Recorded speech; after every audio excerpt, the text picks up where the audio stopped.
Hey all, I was actually just going to release another video about sin and how the enemy tempts God's children into sinning against the will of God, but literally just so fast, after I was done doing the last video, God dropped in my spirit another prophetic word that is directly related to that last video that I just did about it's no longer working for a reason. And this part is specifically about relationships.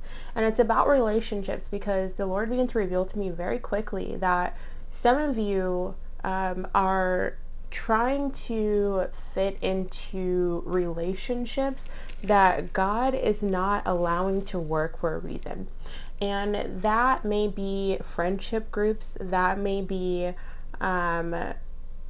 family, maybe groups within your family structure, like you're trying to fit into these relationships in your family structure, or you're trying to fit into friendship groups, right? Or just like trying to cultivate relationships with certain people, and God is not allowing it to work for a reason. And trust me when I say this, God is able to foresee things about these people.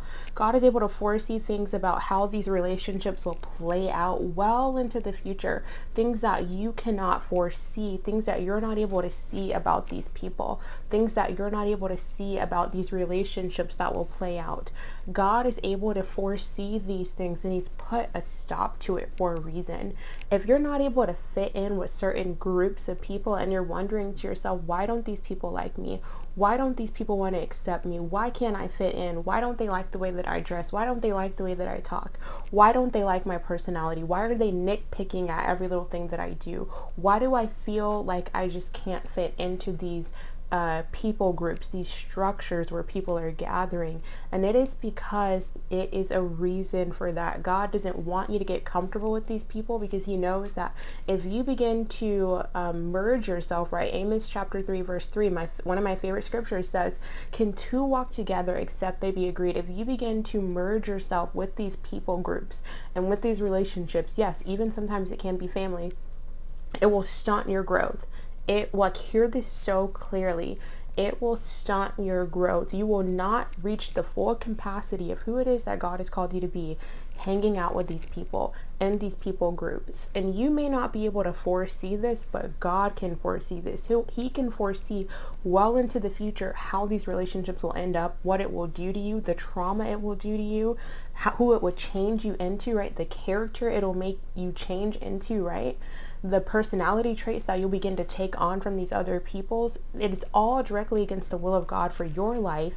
You're not able to see this, but God can foresee this, and He's not allowing these relationships to work for a reason. So stop trying to force it. Stop trying to force it. God has put a stop to these relationships for a reason. These people will never accept you. They'll never you'll never fully fit in with them, right? And it's for a reason. You're not meant to fit in. God made you uniquely you for a reason, and it's because He gave you, when God formed you in your mother's womb, He gave you specific personality traits that you would have. He gave you specific characteristics. He gave you your voice, the way that you talk, right? Everything about you. He gave you your face. Everything about certain aspects of yourself you just cannot change, and it's for a reason. It's because the face God gave you, the voice that God gave you, the style that God gave you, the personality and the characteristics and everything that He's cultivated you to be, it's made so that you can attract certain people into your life and so that you can repel certain people. And it's so that you're constantly in alignment with God. When you're trying to force things that God didn't call you to be, when you're trying to be somebody that God didn't call you to be, when you're trying to be into people groups and relationships that God didn't call you to be in, that's when you begin to be met with a lot of friction. That's when you begin to get trauma, right? That's when you begin to step into failed relationships and things that are just not working, and getting hurt by different people, and dealing with rejection, right? Just so that opens the door for so many things when you're not being who it is that God authentically called you to be, right? Because who it is that God made you to be, it is directly made so that you can attract whoever it is God called you to, or whoever it is that God called to you, and repel the people that is not for you, right?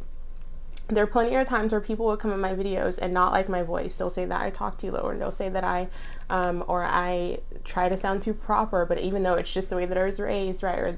Or there's plenty of times in my personal life where people say that I'm always in dressy clothes. They don't like the way that I dress, maybe, or they don't like the way that I do certain things, right? And that's okay, because God maybe probably didn't call those people to me, and that's completely okay. But the people that God has called to me, they are 100% okay with who God has created me to be, and me showing up as authentically myself, as 100% that, right? So be who it is that God has called you to be. If people don't accept you, that is okay. Maybe they're not meant to accept you in this season of your life. Maybe they're for another season of your life. Or maybe God is close the door on that relationship. Who knows, whatever it is. But God is not allowing you to fit into these groups for a reason. Let it be what God has allowed it to be.